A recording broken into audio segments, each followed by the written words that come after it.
welcome to GameGuru MAX live broadcast number 101. That's right, we're well into the three figures now. So welcome. I just want to make sure with a quick sound check that everyone can hear me okay. I have a live chat window off screen, you can't see it, I can. I just want to make sure that you can hear my sultry tones.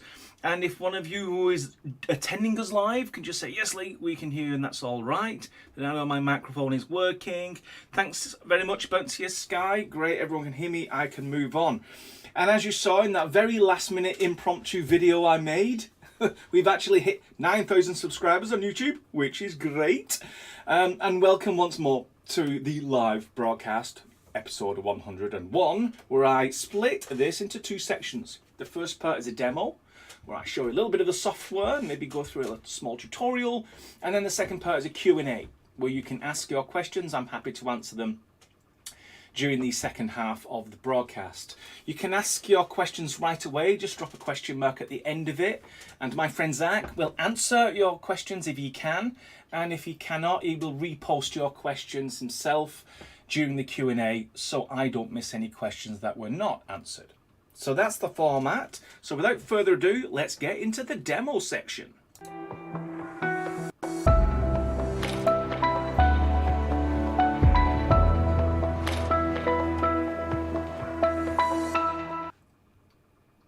Okay, so what I'm going to do is choose one of our existing demos. The reason is we've had feedback that sometimes when I'm doing a demonstration, I'll do it like in a completely empty level with just a grid, and it doesn't look very visual. Very ugly, in fact. And so what I'm going to do is set my stall up in one of our little demos. This is the Switch Escape demo, and I'm also going to switch off those so we're not getting talked at. And I might just move the start marker over here, because what I want to demonstrate is what we're going to release in 2 days' time on Friday with our update. Last week it was the work related to the particles, so all the particle bugs were fixed, the release of the particle editor DLC. So thank you very much Gabo for creating that for us and allowing us to improve the lives of GameGuru MAX users by not just selecting from a library that came out of the box, but letting users create their own particles. So what I want to show you this time, the work we've been doing this week, is collision issues. So I've grouped a lot of the collision issues together, some old favourites, some relatively recent ones, and making sure that it always works no matter what. And one of the things that didn't quite work all the time was when you use polygons, convex hull and hull decomposition collision shapes with certain models you may import. Now this one, this model right here, this is actually, I think, a Creative Commons model. And what I'm going to do is just go into General, and you can see it's set as a static hull with a convex hull shape. And what I'm going to do is just change it to polygon, and I'm going to run this level. One of the reasons I chose the Switch Escape, I might get rid of this sound actually. Hopefully you can hear me okay. Yeah, I'm just looking at my sound volumes. It's actually quite loud, isn't it? Okay, let's see if we can get rid of that sound. Who's making the sound? So there's probably a sound somewhere around here. Question is, where would I have put the sound? What would it be associated with? Is it associated with these particles? Is it associated with that light? Have I hidden a little sound marker somewhere? I'm usually, yeah, I think it's probably this bottle. Yeah, if you wanted to know what that was, you can actually have an object, place it in your level and hide it, and then associate it with a behavior that plays a sound louder the closer you are to that object. So this is the test. Was it that bottle? Yes, it was. Okay, now I want to see the collision shape of this huge rock I've just put into the room. And for anyone who wants to know how to do that, it's a developer mode feature. Select this, show advanced developer options, and the next time you run your test game, you'll have a new component here called physics. And in physics, render physics shapes. It's a bit of a debug feature, so it will slow your performance down. You wouldn't use it all the time, but what you can use it for is seeing exactly the collision shape of everything in your level. As you can see, there's a lot of polygons. That's probably a cylinder. Some cylinders over there. That's just a nice box. One of the simplest collision shapes you can apply to an object. And there we are. Now this, as I said, this is something called rock brown, and it was the product of an import through our model importer. As you can see, it's following the contours of it perfectly because it's polygon. If I change that shape from polygon to hull decomp, which is short for hull decomposition, watch what happens now. There's actually fewer. I'm going to switch it on again because it auto switches off again because it's a bit of a performance hog. As you can see, much fewer polygons. What it's actually done, it's figured out the smallest number of polygons it needs, but still retain all of the contours and the shapes.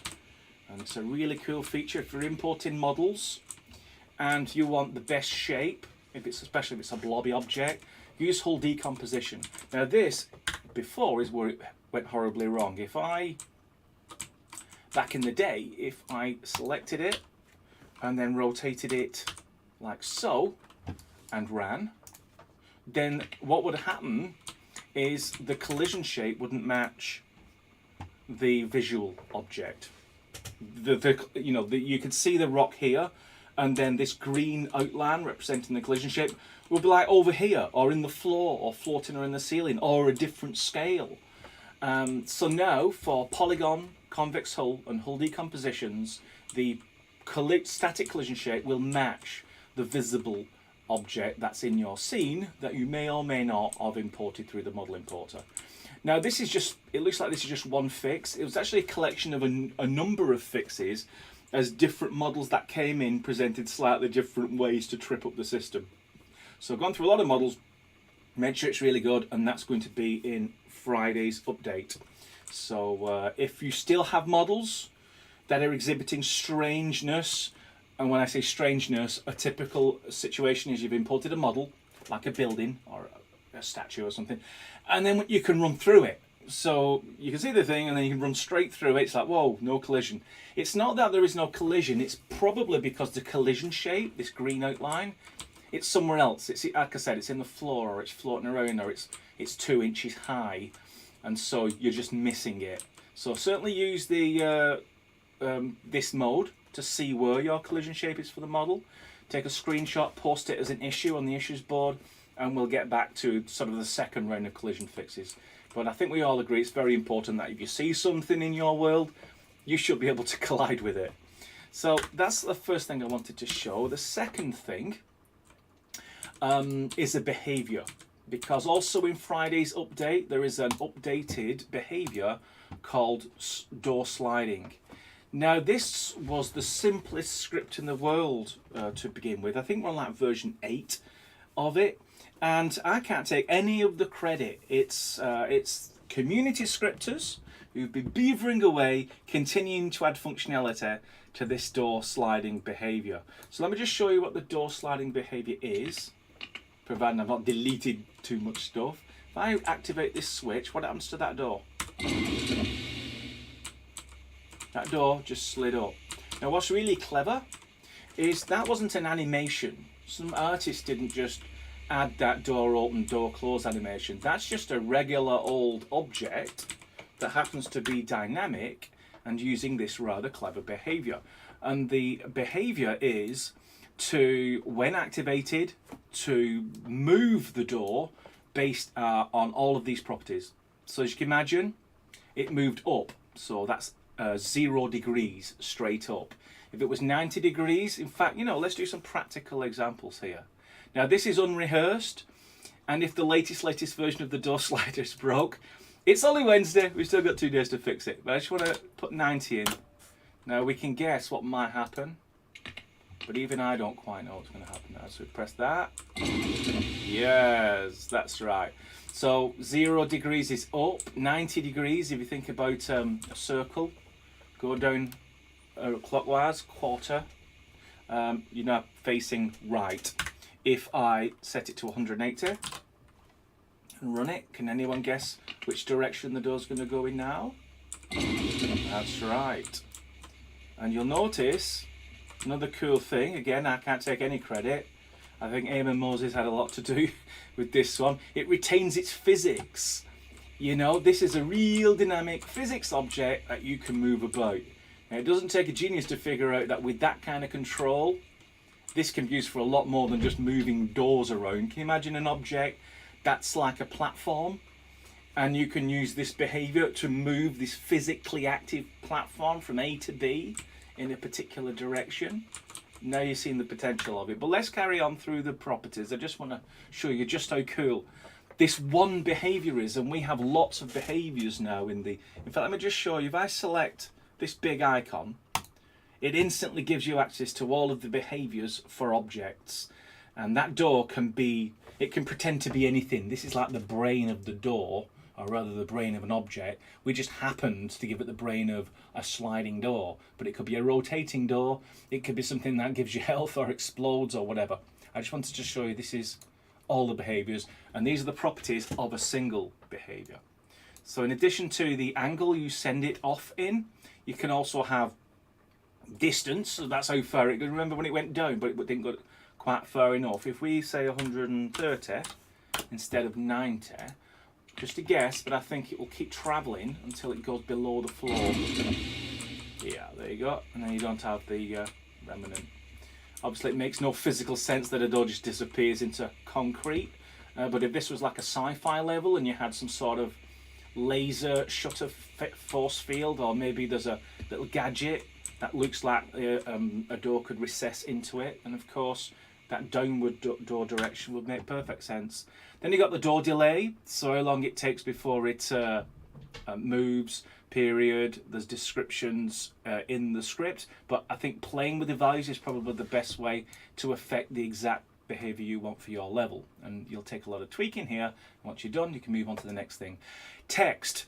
It's not hard coded, so when you go up to it and it's locked, because there's a way to have a door so it's locked, you need to find a key. Once you've got the key, you can unlock the door and then the door opens, and you get to control the text for that. If it's not locked and you just open it and you go straight up to it, you can press an E key. Currently it's off by default, but yes, you can go up to a door, press E, that's the text that displays, and then you can change that to what you want. Different kinds of doors. Now, as I said, last time I saw this script, there was like 2 properties, but it just keeps getting improved, and we are quite happy to release these updates in the update builds every other week. Just in case you missed it in previous broadcasts, we're doing updates bi-monthly, so 2 updates per month. Just gives us a little bit more time to get our heads down, lots of fixes, get it all tested, and then release it every second week. That way we only have to do that long series of testing once. You know, we can, you know what it's like, if you've got 2 weeks, you only have to test in the second week, which means the first week and all the intervening time is more time for coding and fixes. So yeah, automatic, manual and delay close. I won't go into details. Why? Because I'm not quite sure what they do. But experimentation is the way to gain knowledge. And then of course the range is how close you have to be to the door before you start seeing all of its prompts and being able to activate it. And then of course, if it's auto, it automatically closes after an amount of time, and you get to control that amount of time. And of course sound effects for when it opens and sound effects for when it closes. And much like you saw with the behaviors, if you select this, you can change the sound. And we've provided you with lots of out-of-the-box sound effects across all of these categories. And of course, you can import your own with the import sound and music feature. And in the future, we're going to expand this one, get more music and sound effects. Currently, we support links to the Game Creator Store, and we are linking to Shockwave, and hopefully we can expand that in the near future as well. So there is no shortage of ways to get the exact sound you want, get it into your game. And for this specific example, the sound the door makes when it opens. And I'm pretty sure this is going to evolve. This isn't going to be the last update for door sliding. I'm sure there's going to be more things. Maybe someone's going to take that idea I just had about platforms. Who knows? Okay, and the last thing I want to show you before we get on to questions is a little thing, I mentioned it last week, I think the week before. Yeah, I think I've deleted all my thumbs. Yeah, there you go. This. Is it that? No. I'll tell you what we'll do, because I don't know what happened then. Is we've added another demo to the GameGuru MAX hub. So now you've got one of the competition entries, Indian Strike Force. We've added in all the little bits and pieces, information about it, the height map that was used for the competition. You can edit it, you've got all your nice lovely screens, and then you can play the game yourself. I think it was not last week, the week before broadcast, where I did a run through of the whole level. I don't believe I completed it. No, I might have completed it, but now you get to complete it for yourself. It's not a very long game, so it shouldn't take you too long to get to the end. And if you remember from that broadcast, there was no checkpoints. I've taken a liberty and added a couple of checkpoints along the way. I think the author sent as well some checkpoints, but I'd already started modifying the level slightly just to get it into this, into the hub. So now you'll find it here, and I've signed it not as super easy. I've signed it into the sort of advanced yellow mode. The reason being, in order to create that, you actually have to use the terrain generator's import height map feature, and I thought that was not super advanced, but I thought, you know, there's a little bit of extra stuff going on there. Let's make it an advanced category. So it sits there quite nicely between Foggy Forest and the Switch Escape. So that's my demo time. I'm just checking the clock. I think we've done pretty well around the 15-minute mark. I hope you had many worthy questions for Zach. And let's see if there's any that I need to answer.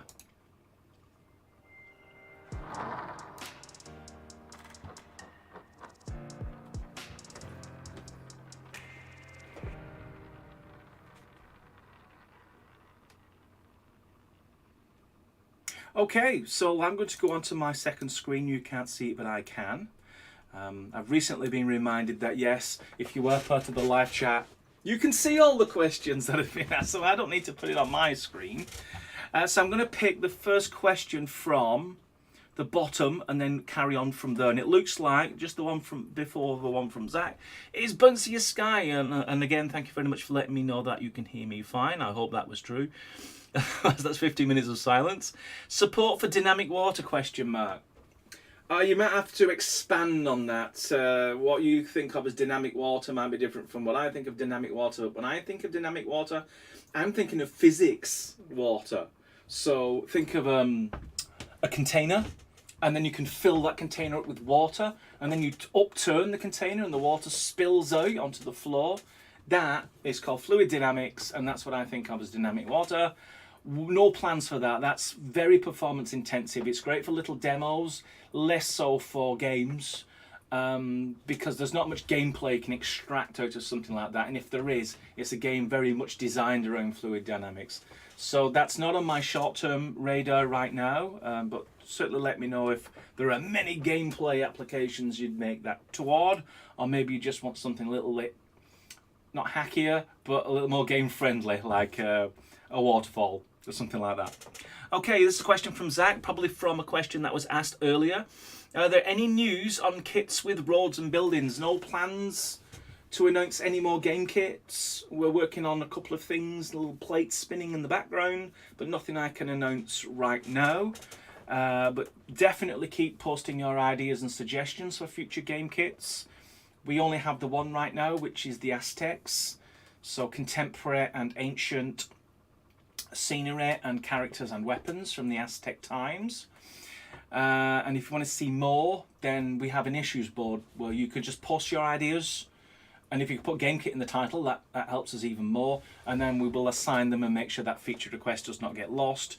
And we are considering game kits in the future. We can look at the requests that have coming up to that point and say, okay, a lot of support for this, a lot of support for that. So we'll find an artist and we'll do that. Now, questions.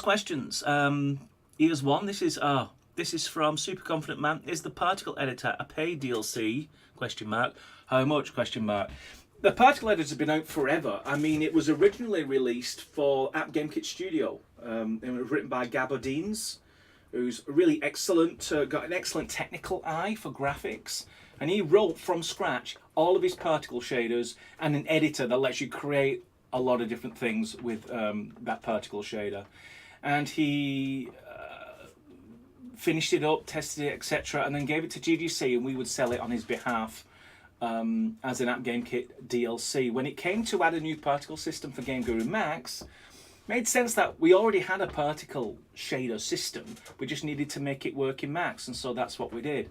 The reason is we knew there was already an editor that lets us create all the different particles. We didn't have to create another particle editor from scratch, and so that was the logic by it. All we really did is added a little bit of functionality, which when you export a particle from the particle editor and you've installed GameGuru MAX, it would place the particle exactly where it needs to be instantly discovered by GameGuru MAX. That's all we really added, but it's effectively the same software that was in App Game Kit land, and we just put it as a DLC on GameGuru MAX for Gabardines. The reason I keep going on about that, Gabo's getting a lot of references, is because I think there were 12 comments on release of the particle editor, and every single one was you shouldn't be selling DLC whilst you're still in early access. But it's not our DLC. It's just a tool that is super useful. It's written by someone else. It didn't take any time away from our development. We just thought it'd be a real good idea to connect Max and particle editor for give you that extra facility. You know, I thought it was a good idea. Well, there you go. As to the original question, is it a paid DLC? Yes. And the price, I think, don't quote me on this, but I think it's $29.99.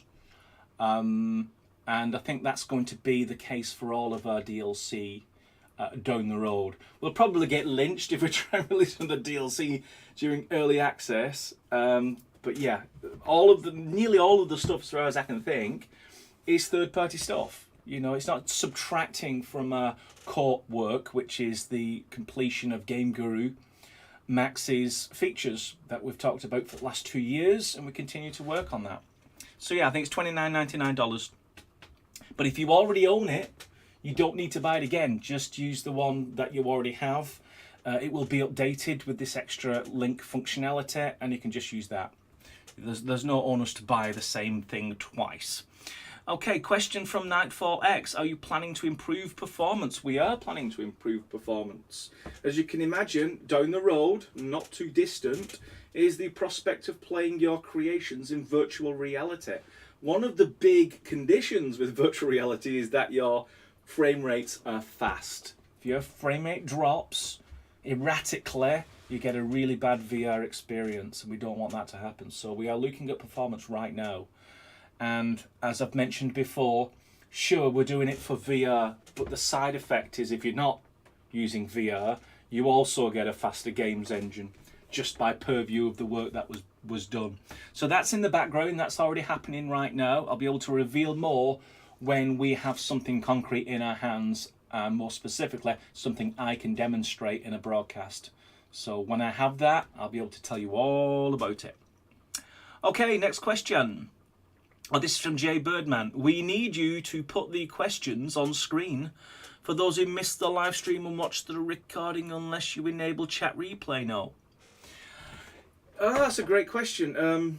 Or a great suggestion. I always thought the chat repeat was already there, but I think you might be right. If you go watch one of the broadcasts, that chat window might not be there. And it could be if we don't tick it on in advance, maybe YouTube isn't scraping all of the live chat, and so you can't sort of switch it on retroactively. So I'll make a note to self to make sure that that is on.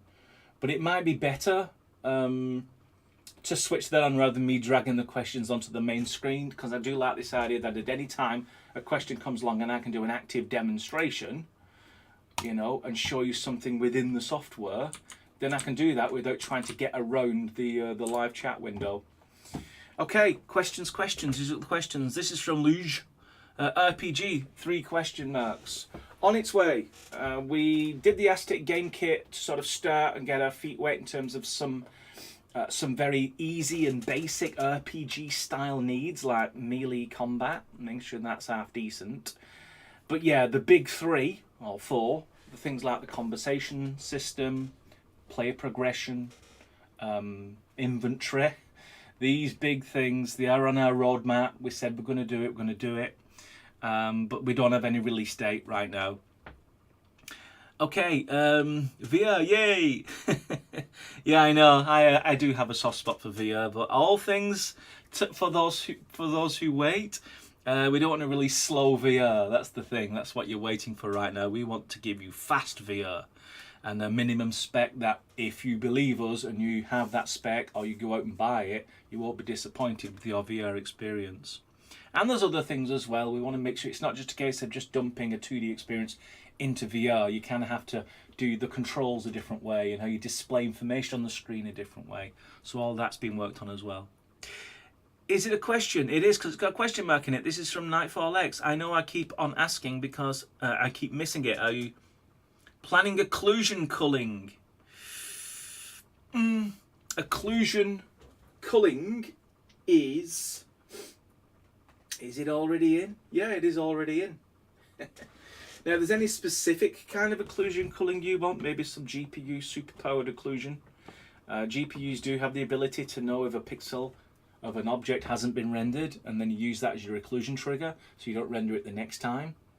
But if you load up, if I just go to the hub and show you one level, I know you can see it if you're really quick. There you go. Select this one, Snowy Mountain Stroll. Right, select that one and go up the ladders at the start of the level, and just as you get to the top of the ladder and you jump over and look your head left and right quick. Basically, if you look for just one split frame, so if you've got a fast computer you will not see this, but there is sort of an object that should be rendered but isn't, but then the next frame it is rendered. That's because occlusion culling is in play, and it doesn't render objects if they're behind other objects. But currently the system only knows to render an object if it has an opportunity to render it, and it only knows that from the GPU queries from the previous frame. Now, it's a bit of a technical headache, but that's the current occlusion system. And yeah, if you don't see the benefit from it, it might be because you're teetering on the edge of the minimum spec, and there's not much that occlusion culling can do. There are other techniques like reducing your overall resolution, setting the there's graphic quality levels, so you can set it to the lower, reduce camera draw distance, switch off the number of point and spotlights you've got, or the resolution of shadows. Lots of things you can play with within the engine to get some of that performance back. And I'm pretty sure that we have decent occlusion culling in there, but if you think there's a better technique, do send us a link and we'll have a closer look at it. Just bought the Quest 2. Yep, it's a great purchase. Excellent price. I'm not being sponsored by Oculus Quest, by the way. I have a Quest 2. It's great, and I'm sure there's going to be more cool VR headsets in the future as well. So, question mark. Nightfall X is belated his question marks, but this may be a question. GameGuru goes big. Will be making your team bigger? Who knows? Who knows? I like to stay light, you know. I don't want a room full of 50 programmers. That means I'm not coding anymore. I'm managing 50 coders. And I like to keep my hand in with the old coding side. So I'm not really mad on having a massive team. And I don't think we need a massive team. So no big plans for a huge building full of programmers and artists anytime soon. Okay, questions. What VR controllers are going to be supported? Well, whatever controllers comes with your VR headset. We're using OpenXR as the technology back end. So any headset that supports OpenXR, we'll be able to support. But you're right. There will be new hardware coming out with brand new controllers that have buttons that we have no use for. Or finger tracking, or eye tracking, and all this stuff. Forget about all that. All we're going to aim for is common denominator functions. You know, an analog stick, a fire button, a run button, a pickup button, leave the game button. All the stuff you'll find on every controller, we support those. So pretty much every controller that comes with your headset, but not every button will be used, most likely, especially the newer ones. Okay, any more questions? We're going to have to scroll down all of this. Messing. Great question. It's a bit lacking of context. Okay, looking down, Bouncy Sky, looks like we've got a question here right at the end of my chat. There was to control the LOD in Max for items that are a certain amount away. Yeah, we don't have LOD as such. We do switch objects off after a certain distance. But yeah, most of the models don't have LOD in them. So they basically render, and then they either get occlusion culled or they're so far away and so small, we just stop drawing them altogether. And I dare say during our performance work, that will rear its head. But we're not optimizing in the blind, we're actually using benchmarks to figure out which parts should be optimized and optimize those. And when we get to the point of looking at geometry count, you know, how many polygons are being drawn to the screen, and that becomes a bottleneck, then LOD is the solution. We implement it and we get a speed boost without necessarily losing on-screen visual quality. But yeah, that's definitely a low-hanging fruit if that turns out to be one of our next big wins for speeding up the game engine. So looking at the clock, we're now, I'd say, even though it's 35 minutes into the hour, I think we started 5 minutes after the hour, so that's a nice round 30 minutes. Much more palatable than the 100 minutes that we did last week with our Broadcast 100. I think it was a worthy 100 minutes, got a lot of questions answered. But it looks like we got to the end of the live chat within 30 minutes for Broadcast 101. So I think that's a nice tidy bow tied onto that one. I'll be back next week, so next Wednesday at 7 PM BST, to bring you more juicy GameGuru MAX goodness. And as I've mentioned earlier, there is a build going out on Friday around 4 PM or thereabouts. So check that out if you want to see what I've been talking about today and all the latest and greatest fixes. So until next week, thanks for your attention. Have a great rest of week, and I'll speak to you all then. Until that time, goodbye.